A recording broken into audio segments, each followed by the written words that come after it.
네, 안녕하십니까. 방금 소개받은 인천대학교 창의인재개발학과의 이민욱입니다. 반갑습니다. 저는 오늘 그 대학 진로교육 현황 그리고 대학의 진로교육이 어떻게 나아가야 되는지에 대해서 설명을 좀 드리도록 하겠습니다. 네, 제가 오늘 말씀드릴 내용은 첫 번째로 가까운 우리 미래 사회에 우리 미래 사회가 어떻게 변화할 것인지, 그리고 현재 우리 대졸자의 취업 트렌드가 어떤지에 대해서 간략하게 말씀을 드릴 거고요. 그리고 앞서 이재열 박사님께서 말씀을 해주셨지만 현재 그 대학 진로 교육이 어떻게 이루어지는지, 그리고 그 대학 진로 교육이 과연 어떠한 효과가 있는지에 대해서 간략하게 설명을 드리도록 하겠습니다. 이어서 제 발표가 끝난 뒤에 진로 탐색 학점제 사례에 대해서 발표를 해주실 텐데, 제가 예전에 진로 탐색 학점제와 관련해서 연구를 진행했을 때 과연 이 진로 탐색 학점제가 학교에서 제공되고 있는 다양한 진로 관련 교과목 대비 어떠한 효과가 있는지도, 그리고 진로 탐색제를 들은 학생들이 어떠한 요구를 하고 있는지에 대해서도 간략하게 설명을 드리고, 그에 터해서 앞으로 그러면 대학 진로 교육은 어떻게 나아가야 되는지에 대해서 저의 의견을 좀 말씀드리도록 하겠습니다. 첫 번째는 미래 사회, 가까운 미래 사회, 우리 사회는 어떻게 변화될 것인가, 그리고 그에 따른 현재의 대기업의 그 대졸자 취업 트렌드는 어떤가, 그런 거에 대해서 설명을 좀 드리도록 하겠습니다. 먼저 첫 번째, 미래 사회의 변화에 대해서 좀 말씀을 드리고 싶은데요. 저는 아마 여러분들 많은 그 다양한 기관들, 전문 연구소라든가 정부에서 얘기하는 내용들을 많이 보셨을 겁니다. 아마 우리 앞으로 가까운 우리 미래 사회는 AI라든가 뭐 빅데이터, AR, VR 이런 것들, 새로운 그 미래 혁신 기술에 의해서 우리 앞으로의 그런 우리 그 미래 사회가 많이 변화가 되고 직업 세계도 굉장히 많이 변화가 될 거라고 얘기를 하고 있는데요. 다양한 연구소들에서 얘기하고 있는 그런 내용들을 종합해 보면 AI의 핵심은 학습과 추론, 예측을 통해서 육체 노동을 대신하는 기계들과 달리 지적인 노동이 가능해지는, 그렇기 때문에 AI는 정해진 답을 찾는 능력이 인간보다 훨씬 월등히 빠르죠. 그렇기 때문에 많은 기관들에서는 AI가 인간의 지적 활동과 노동의 상당 부분을 대체할 것이라고 전망을 하고 있습니다. 상당히 암울한 전망이 될 수 있겠죠. 그래서 AI라든가 로봇과 같은 그런 기술들은 우리의 그 단순 반복적인 일들은 자동화시켜서 많이 그런 직업들은 되게 사라질 거다라고 얘기를 하고 있고요. 반면에 창의력이든가 전문성을 요구하는 고부가가치 산업이라든가 고숙련 업무의 경우에는, 그러한 직업들의 경우에는 반대로 증가할 것이다라는 얘기들을 많이 하고 있습니다. 그래서 그 산업별로 과연 그렇다면 앞으로 가까운 미래에 AI가 인간의 노동을 얼마나 대체할 것인가에 대해서 분석한 결과를 종합해 보면 산업마다 좀 차이는 있습니다만 10% 이상, 거의 모든 산업에 있어서 10% 이상 인간의 노동을 대체할 것이다. 그러한 전망들을 전망하고 있습니다. 그리고 또 전문적인 고부가가치 산업이라든가 고숙련 업무는 증가한다고 얘기를 하고 있습니다만, 그러한 직업에서도 직무 성격은 바뀔 것이라고 얘기를 하고 있습니다. 그 표에 보시면 제가 이제 변호사와 관련된 업무 활동에 대해서 이제 가지고 왔는데요. 현재 변호사의 직무와 관련해서 데이터 분석이라든가 행정, 상담 이러한 것들을 지금 변호사분들이 하고 있다면, 그러한 업무의 비중이 앞으로는 AI라든가 빅데이터 이러한 기술들로 인해서 데이터 분석 업무라든가 단순 행정, 상담 이러한 업무들은 상당히 그러한 것들로 대체될 것이다. 변호사와 같은 이제 고숙련 업무들은 증가할 가능성은 분명히 있지만 그 업무 직업 내에서는 직무는 상당히 바뀔 가능성이 높다, 이런 얘기들을 하고 있습니다. 그렇기 때문에 앞으로는 인간의 공유 능력과 AI의 능력이 더해진 인간과 AI 협업이 핵심이 될 거다. 그렇기 때문에 앞으로의 고등교육, 대학 교육은 어떻게 나아가야 되느냐, 인문학과 기술이 결합된 전인적인 모델, 인간학, 전인적인 모델인 인간학이, 그러니까 인문학이 중심이 되는 교육으로 앞으로 나아가야 된다. 그런 얘기들을 많이 하고 있고요. 그리고 앞으로 인간에게도 요구되는 능력은 기존의 틀을 넘어서 새로운 구조를 만드는 창의력, 뭐 독창적인 질문 능력이라든가 문제 설정 능력이라든가 이러한 것들이 앞으로는 더욱 더 중요해질 것이다 얘기를 하고 있습니다. 그리고 또 AI와 관련된 AI를 다루는 직무에 관해서도요. 이거 보시면 알겠지만 AI 관련된 직업들은 앞으로 많이 발전될 것이다 얘기를 하고 있는데 그 중에서도 AI와 직접 관련된 일 그리고 AI 기반에 관련된 일보다는 AI를 다루지만 명백히 인간적인 예를 들어서 대인 소통이라든가 창의 전략적 의사결정 업무들 AI를 다루면서도 이러한 직업들 이러한 업무들을 하는 직업들이 같은 직업 내에서도 같은 산업 내에서도 명백하게 더 증가할 가능성이 높다라고 얘기를 하고 있습니다. 그렇기 때문에 앞으로 AI는 우리의 지식이라든가 정보 유통 기간을 많이 단축시키고 또한 일자리의 지형도 많이 변화시킬 것으로 얘기를 하고 있습니다. 그러니까 일자리가 대체되거나 아니면 업무 내에서도 직업 내에서도 직무의 특성, 직무의 성격도 되게 달라지게 될 텐데 그렇기 때문에 앞으로는 평생 학습이 더욱더 강조될 것으로 얘기를 하고 있습니다. 그런데 이 표에서도 보시겠지만 우리나라의 경우에는 OECD 평균 비교했을 때 성인기 역량이 감소되는 폭이 더 커지고 있습니다. 그리고 생산 연령대별 생산 연령 인구도 보시면 표에서 보시면 아시겠지만 좀 감소폭이 크거든요.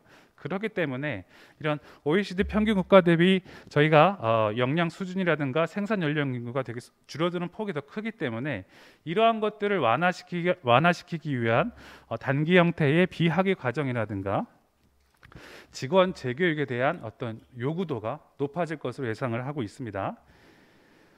노동시장의 경우에는 메가 트렌드라고 우리가 얘기를 보통 많이 하죠. 기술 변화라든가 세계화, 인구 구조의 변화 등을 통해서 일자리의 양과 질 그리고 노동시장의 포용성에 큰 영향을 줄 것이라고 많은 전문 연구기관들에서 얘기를 하고 있습니다. 특히 그나마 긍정적인 것은 디지털 전환의 경우에는 일자리 양 측면에서는 어떤 큰 일자리 폭 감소는 큰 폭의 일자리 감소는 가져오지 않을 것이라고 예상을 하고 있습니다. 오히려 디지털 기술이 집중된 산업에서는 일자리가 더 늘어서 일자리 총량에 있어서는 증가할 것이다. 긍정적인 부분이기도 한데요. 일자리 총량에 있어서는 증가될 것이다 라는 얘기를 하고 있습니다. 그렇지만 자동화에 의해서 14%는 완전히 대체되거나 32%의 일자리의 경우에는 직무 수행 방식에 있어서 심각한 변화가 올 것이다 이런 얘기들을 하고 있습니다. 우리나라의 경우에도 OECD 평균과는 그나마 좀 OECD 평균 대비 낮은 편이긴 한데요. 10.4%가 자동화의 고위험 정도를 얘기를 하고 있고요. 32.8%는 상당한 변화 위험에 처해 있다. 그래서 그렇기 때문에 앞으로 우리가 좀 대비해야 될 게 고등교육도 그렇고 대학 내에서 이루어지는 진로 교육도 이러한 것들을 충분히 좀 대응을 해야 되지 않을까 그런 생각을 좀 해봤습니다. 그렇다면 지금까지 제가 가까운 미래 사회의 우리나라의 직업 세계의 변화라든가 직무의 특성이라든가 산업의 변화라든가 그런 것에 대해서 간략하게 설명을 드렸는데 그렇다면 현재 대기업들은 우리 대학생들을 어떤 특성을 가진 대학생들을 선호하는가? 제가 2019년도에 우리 한국 500대 대기업을 대상으로 조사한 논문을 좀 가지고 왔습니다. 그 서류 전형 단계에서 보니까는 우리나라 500대 대기업은 서류 전형을 할 때 졸업 시점이라든가 평점, 전공의 직무 적합성, 출신 학교 등을 굉장히 중요시합니다. 특히 최종 학교 졸업 시점을 굉장히 중요하는데요. 그렇기 때문에 이러한 추세는 그 학생들이 졸업을 자꾸 좀 미루는 그런 것에 영향을 크게 많이 되겠죠. 그런 반면에 졸업 평점이라든가 전공 직무 적합성, 출신 학교 등은 상대적으로는 좀 낮은, 그러니까 졸업 시점에 비교하면 상대적으로 낮은 특성을 보이고 있습니다. 그렇기 때문에 이러한 것들을 잘 관리를 하면 다른 스펙은 충분히 상쇄가 가능하다 이렇게 말씀을 드릴 수 있을 것 같고요.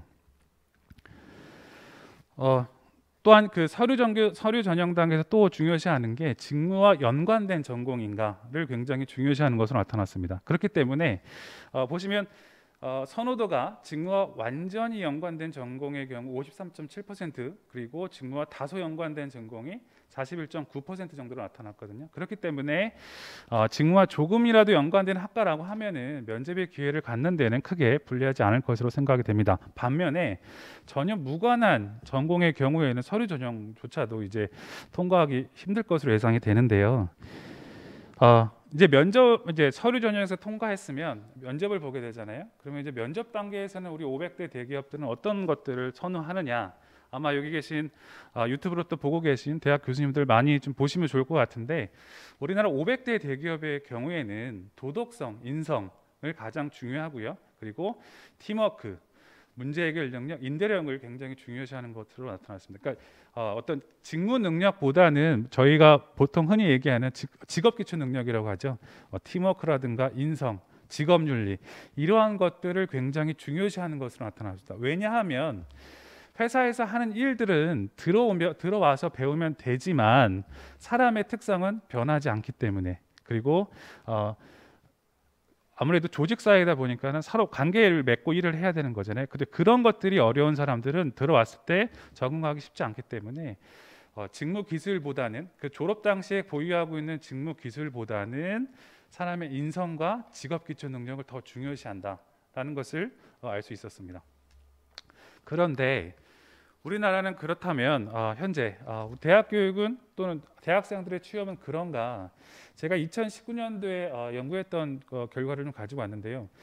우리나라의 그 대졸자의 전공과 직업 일치도를 제가 조사해서 가져와 봤습니다. 2010년부터 2018년도까지 연도별 변화 추이를 봤는데, 보시면 알겠지만 우리나라의 대학생들 대졸자의 전공과 직업 일치도는 점점 더 줄어드는 추세고요.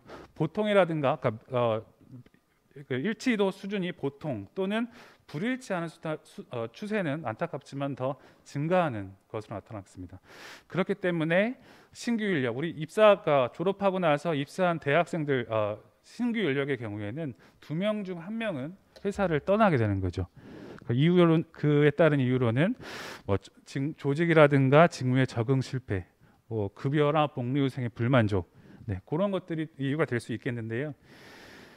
사실 전공과 직무의 불만족은 그 노동시장 이행 성과에도 굉장히 부정적인 영향을 미치는 게 사실입니다. 제가 또 곰스 자료를 가지고 와서 분석을 해봤는데, 이러한 학력 일치, 스킬 일치는 일자리 만족이라든가 근로소득에도 긍정적인 영향을 미치는 것으로 나타났는데, 학력 일치라든가 스킬 일치, 일과 전공의 일치, 그리고 전공 지식의 유용성들은 일자리 만족도를 좀 높이고 월평균 근로속도도 높이는 그런 영향을 줬고요. 이직 준비 여부는 반대로 감소시키는 그러한 긍정적인 영향을 있는 것으로 나타났습니다. 그렇기 때문에 우리는 앞으로의 대학 교육은 학력이라든가 스킬, 전공 미스매치 해소를 위한 그런 교육으로 나아가야 되지 않나, 그런 생각을 좀 해봤고요. 그 다음으로는 이제 대학의 진로교육이 어떻게 제공되고 있는지, 그리고 대학의 진로교육이 얼마나 효과가 있는지에 대해서 좀 설명을 드리려고 하는데, 사실 이거는 앞서 이재열 박사님께서 발표를 해주신 거라서 제가 간략하게 좀 설명을 드리고 넘어가도록 하겠습니다. 대학생들이 생각하는 대학 생활에서 가장 큰 고민은 취업, 졸업 후 진로에 대해서 나타났고요. 그리고 대학생들이 가장 선호하는 취업처는 대기업으로 나타났습니다. 그리고 졸업 후 진로 계획의 경우에는 전문대학이나 4년제 대학 학생 모두 취업이 가장 높게 나타났고요. 흥미로웠던 거는 전문대학의 경우에는 편입이 상대적으로 높게 나타났고, 4년제 대학의 경우에는 시험 준비가 두 번째로 높게 나타났습니다. 그리고 그 4년제 대학생의 진로와 취창업 관련 과목, 그리고 서비스 경험과 관련해서 조사를 해봤는데, 아까 이재열 박사님께서 말씀해 주셨지만 대학생의 경우에 4년제 대학생의 경우에는 절반 정도의 학생들이 진로 지도와 상담 관련 과목을 들었고, 그리고 서비스의 경우에도 가장 높은 비중의 경우에는 학과 교수와의 진로 취업 상담의 경우에는 무려 70% 이상의 학생들이 경험이 있습니다만 만족도를 봤더니 5점 만족도에 3.5 정도, 그러니까 보통을 조금 상회하는, 만족까지는 아닐 수도 있겠는데 보통을 좀 상회하는 그러한 결과를 보였습니다. 전문대학도 비슷한 맥락으로 나타났는데요. 60.4% 가장 많은 비중을 차지하는 경우에는 진로 지도 및 상담과 관련된 과목의 경우에는 약 60.4%의 학생들이 10명 중 6명이 들었던 경험이 있는데, 마찬가지로 만족도는 보통을 조금 다소 상회하는 그러한 결과를 보이는 것으로 나타났습니다.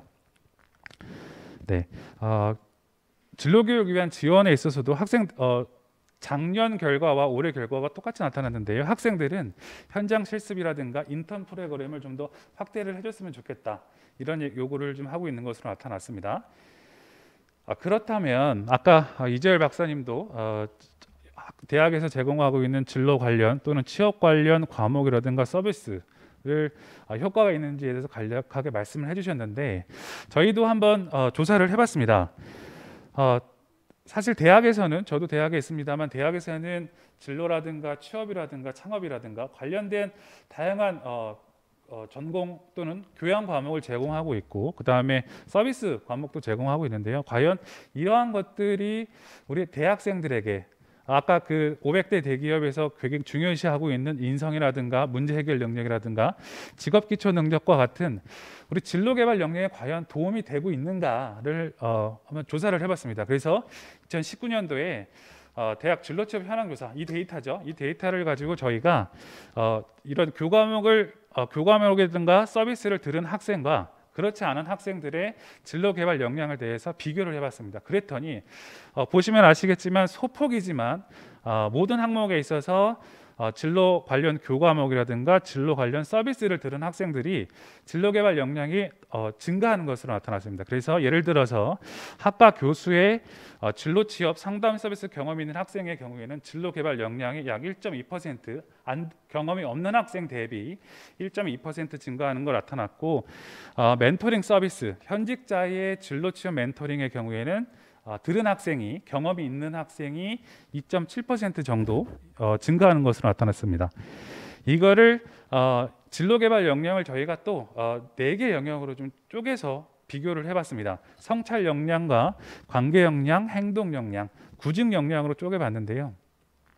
과목이나 서비스별로 약간의 차이가 있는데 가장 상대적으로 높게 나타났다는 것은 현직자 진로 직업 멘토링이 성찰 역량이나 관계 역량, 행동 역량, 구직 역량에서 다른 그 교과목이라든가 서비스에 비해 좀 효과가 높은 것으로 나타났고요. 그리고 이러한 다양한 교과목이라든가 서비스에서 효과가 높았던, 역량을 높이는데 가장 효과적이었던 것은 구직 역량으로 나타났습니다. 그래서 모든 영역에 있어서 상대적으로 좀 높아지는 비중이 좀 상대적으로 높게 나타났고요.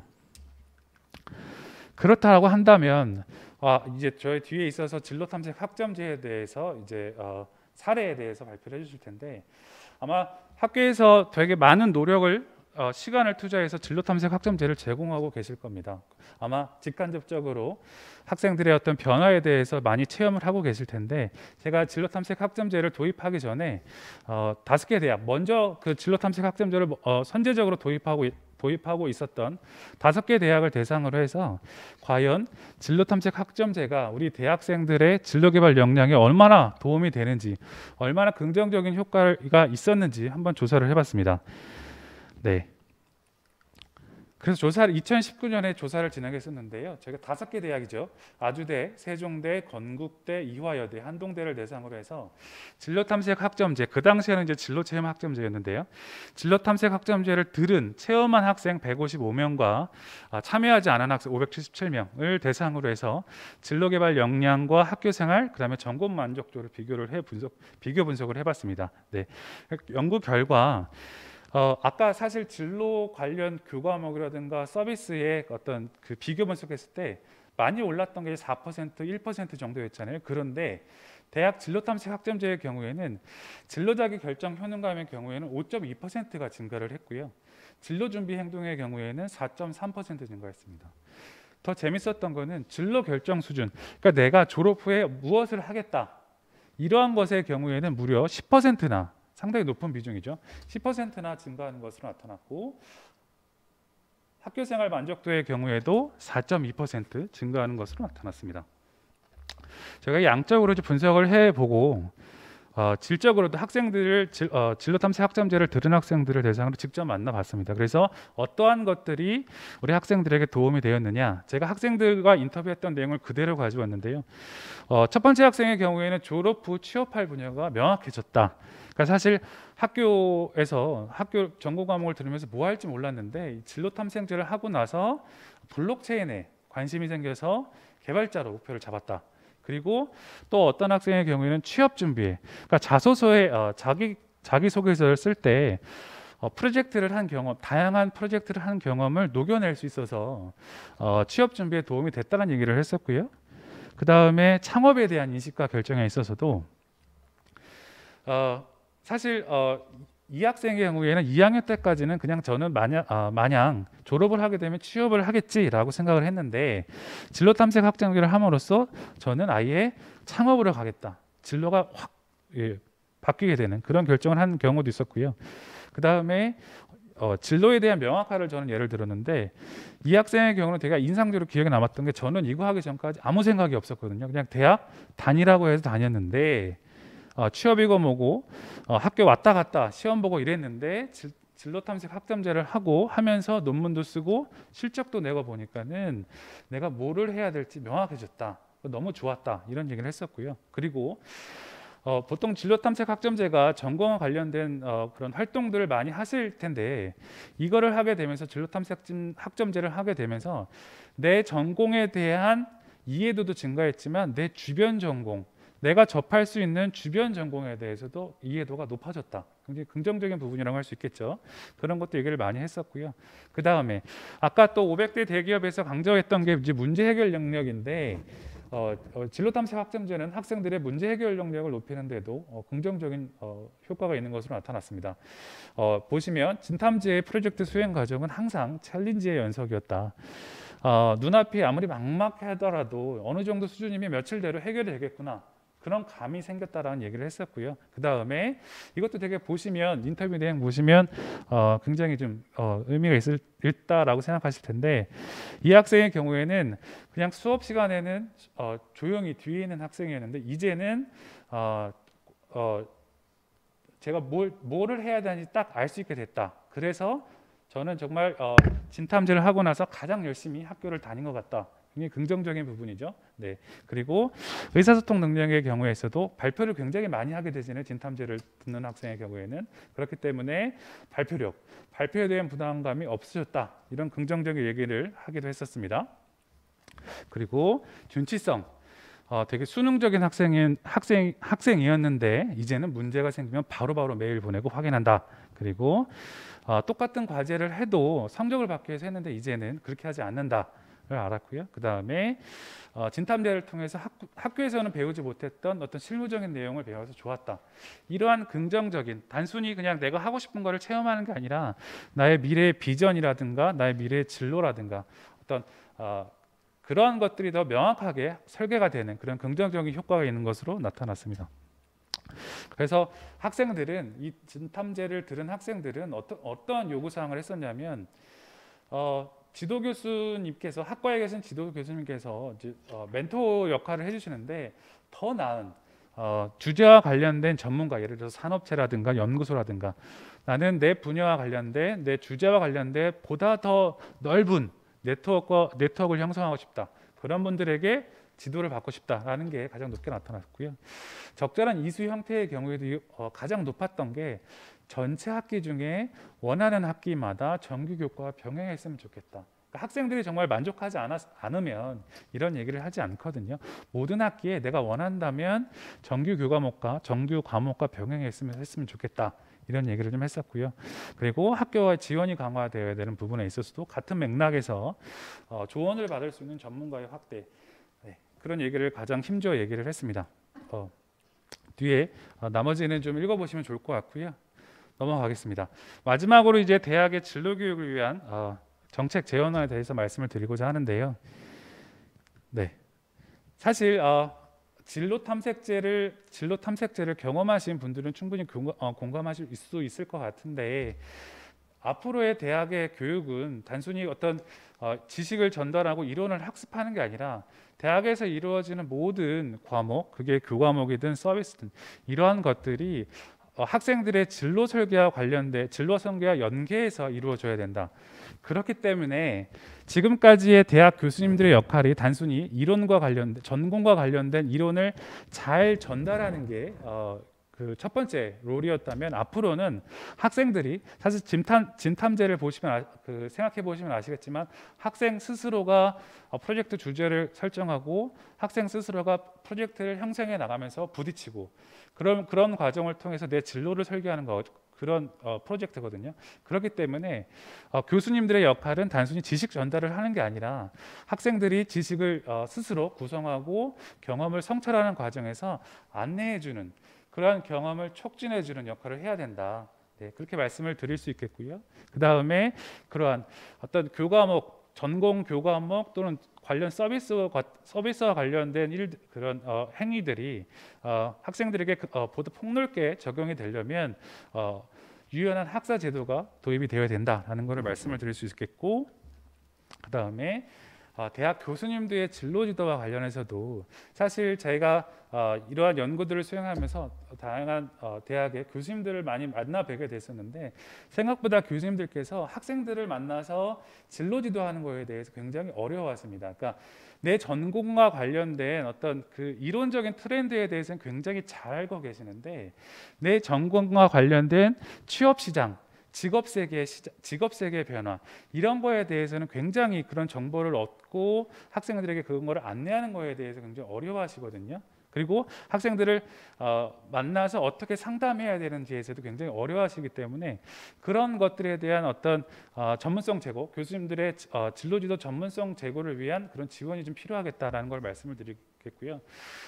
방금 말씀드렸습니다만 교수님들께서 그러한 정보를 얻는 것을 굉장히 힘들어하시거든요. 그렇기 때문에 그런 진로나 취창업 정보를 얻을 수 있는 어떤 시스템이 좀 제공이 되면 좋겠다라는 걸 말씀을 드릴 수 있겠습니다. 그리고 아까 이제 두 분 박사님께서 말씀해 주셨는데 코로나 이후에 사실 저희 대학도 그렇습니다만 어떤 그 대면으로 하는 진로 관련 활동이라든가 과목이 굉장히 축소가 됐거든요. 향후 가까운 뭐 1, 2년 동안에는 계속 지속이 된다고 가정을 한다면 비대면으로 가능한 진로교육 교감이라든가 서비스 제공과 같은 그런 지원이 정책적인 지원이 이루어져야 되겠다라고 말씀을 드릴 수 있겠습니다. 그리고 아까 또 그 대학 학생들의 경우에 50% 이상이 학교에서 제공되는 대학 진로 관련 서비스가 있는 걸 알고 있음에도 불구하고 이용하지 않았다라고 응답한 게 한 50% 이상이었거든요. 과연 그렇다면 우리 대학에서 제공하고 있는 진로 관련 교과목이라든가 서비스가 과연 학생들의 요구를 반영하고 있는 것인가, 그리고 어떤 현재의 취업 트렌드를 반영하고 있는 것인가에 대해서 한 번 더 고민을 해봐야 될 것 같습니다. 그래서 학생들의 어떤 서비스 이용률을 제고하기 위한 홍보뿐만이 아니라 학생들의 요구를 잘 반영하고 있는 것에 대한 그리고 한번 고민이 필요하겠다라고 말씀을 드릴 수 있을 것 같고요. 그리고 국가 차원의 진로나 취창업 지원 정책이 좀 필요하겠다. 사실 대학은 교육부의 평가 지표에 따라서 많이 움직이는 경우가 많기 때문에 그런 것들이 과연 대학의 진로 교육을 활성화하기 위해서 반영하고 있는가에 대해서 한 번 더 고민을 해주시면 좋을 것 같습니다. 네, 이상으로 발표를 마치도록 하겠습니다. 감사합니다.